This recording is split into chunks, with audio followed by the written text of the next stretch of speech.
Good morning. Another day that we can just enjoy everything that we've learned and put it in practice. Right. Is that what you feel like? Well, if this morning you feel like you've learned a lot of things, the most important part is to put it into practice. But how about the things you don't know what to do with? How about the questions you don't know? Are any of you at a place where you have a question and you write in your journal or you call out in your prayer, what am I to do? Where do you find those answers? Where do you find those kind of answers? Do you go to a counselor? Do you go to a friend? Do you go to a minister, a pastor, a priest? Who do you go to get those kind of answers to questions that you just have no place to get them? Well, if you asked probably my granddaughter, they would tell you, both of them would say, "Hey, Google." And Google will tell you anything, Poppy, they would say. He has all the answers. Or if you're trying to find out how to do something, you might want to go to YouTube and learn from the millions and millions, probably in the trillions, it seems like, videos that you could learn how to do practically anything, including maybe open heart surgery. But how about the questions that are not on Google and answers that are not on Google? And how about the how-tos that are not on YouTube? Where do you go get those answers? And I mean answers to questions like, what do I do next in my life? What step do I take? One of our followers from the faith tribe here has a beautiful, beautiful thought that one step at a time, one step at a time. She made a comment yesterday, and I really meditated on that comment because I thought, wow, that's how God's pace is. He takes us one step at a time. We want all the answers to the things in the future, we want all the answers to the situations that are coming in the future, and there may be tomorrow's package. But what about today and in the next step? Where do you find those answers? Well, I'm not going to teach you anymore. The reality is that the answers that we cannot answer through Google, YouTube, dictionaries, professors, counselors, or anyone else are found only in the voice of God, confirmed by his scriptures, his living word. But why can't we find them? Why can't we get them with all the apps we have and all the concordances and all the search engine optimization that we can create? How come we can't find them? Well, here's what I want you to think about. There are so many voices answering so many questions, and there's so many voices asking so many questions that it's confusing in your head. It's very confusing in your mind. It's very confusing in the world. And to be able to hear the voice of God that truly has the answers for us, truly can guide you through any one of the troubled waters or the success path of your life, is the voice of God. But because those other voices are screaming and yelling and barking out their answers to life, their conclusions and their understandings and their formulas, we have a difficult time hearing his voice.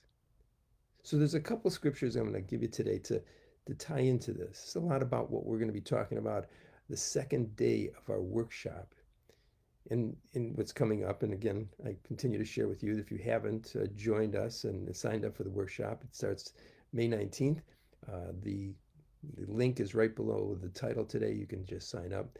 But back to today's inspirational teaching. What about the noise? Well, I want you to write this down. In fact, put this in the comments if you're really following along with me. Day tight chamber. Day tight chamber. Just type that out real quick for me. Day tight chamber. You see in Mark chapter 1, verse 35 through 37. And I searched this out this morning to really find this and this understanding of how did Jesus hear God's voice best? How did Jesus while he walked this earthly journey, hear God's voice best. Because you know he had to be doing everything with God connected. He was a John 15:7, always having, God's voice flowing through him, always having it flow out from him, always being processing. Even his answers were, I'm not even speaking a word that of my own. I'm only speaking what I hear the Father. But what about when he was seeking questions for his next step? Because he was human, even though he was divine. He had to walk like you and I so that he could be sensitive and understand and sympathetic to our everyday life so that he could truly be the one that leads and guides us. Well, in Mark 1, 35 through 37, he went to a solitary, quiet place. He went to a place where the disciples were not asking all these questions and the people were not screaming, heal me, heal me, heal me, and all the things that were going on and all the temptations of the devil and all the things that he had to deal with like you and I. He went to a solitary place. He went to a quiet place. He encapsulated himself in a day tight chamber within himself. In fact, the disciples had to even go out and find him. And then they were like kind of reprimanding him. Don't you know how much ministry has to be done? You're over here in this quiet place, and we've got people to take care of. Almost like a Martha story. Well, in your life, in my life, we must find that quiet place. You must at least take 15 minutes of your precious 24 hours of the day, if not much more. But 15 minutes and just become silent. That's an exercise and it's a discipline that we're going to teach because it's a representation of something that is a meditation.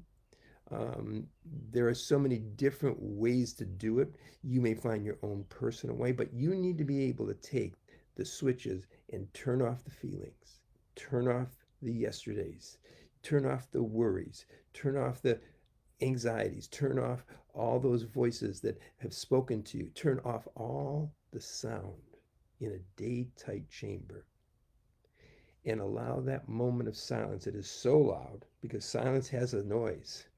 Silence is so loud and so quiet that you'll hear that still quiet whisper. And that whisper will then clear up so much of the questions you have with a peace, with a gentleness, with a full understanding and confidence, within a peace that will give you ability to rise up from that place and go into the day with confidence and with strength, with wings filled with God's power, soaring on wings like eagles. All these things happen in a short period of time if you can silence. But you don't do that just because I just told you to do that. You don't do that even because Jesus did it. You do it because you begin to commit to it and you begin to practice it like anything else. And you begin to practice how to get into a day tight chamber, a silence that allows you to hear the whisper of God's voice. Then you do your due diligence to seek that which you heard and confirm it with the scriptures. And suddenly you have the answer for the next step, for this day. And as you go forward and continue to seek that voice more and more in more time and more often, you get more and more of the answers to the questions that are unanswerable to Google and to YouTube and to everybody else who probably loves you and cares for you, or those that don't love you, want to give you bad advice. But whatever it is, you'll find the answers to what do I do, especially for the next step, because he promised he would illuminate your next step. He would illuminate, he would give you revelation. Revelation is illumination of your mind of what is unseen. And he will teach you how to do, as he promises in John 14, verse 26, he will teach and remind you of the things that he tells you in that chamber. When he tells you those quiet things, when you write them down in your journal and you have them all really outlined in a way that you can understand for your own personal, intimate relationship with him. And as you take that first step, you'll find out that you're not taking it alone. It's almost like he's our shadow. He takes it with us. In fact, he takes it before us, and we are his shadow. And suddenly, you have a lot more answers to your questions.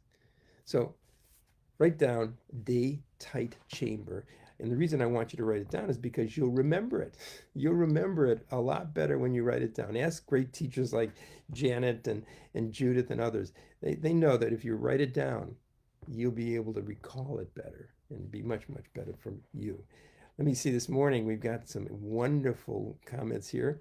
Johnny, good morning again to you. You are just absolutely like the guy who's the sprinter that's right out of the box, first one to the line. You are precious and wonderful. Gail, good morning to you. And I'll say good morning to Becky and all the friends in our, faith tribe. Rebecca, good morning to you. Janet, I hope the weather is as beautiful as it is here in Florida. There you go, Johnny. Day tight chamber. Remember that today. Take that with you today. Day tight chamber. Yep, Becky did it too, and so did Gail, and so did Janet. I'm going through the list of all of you, and Rebecca. So take today. Take today. Take right now as you close this moment with us together, and just try to visualize. Do this exercise. Visualize going to a power box. You know, the one in the house with all the fuses. Go in there and begin to just shut off one after another, one after another, one after another, one after another, one after another, until all of them are shut off. And it's just like the house when you shut off all the power and you shut off all the lights. That wonderful silence, that still quiet silence. And then you hear that whisper of his voice. I am here. I've been waiting for you. I have wonderful things to share with you. Listen and hear what I have to say. And then write it down. Have a beautiful day. See you tomorrow.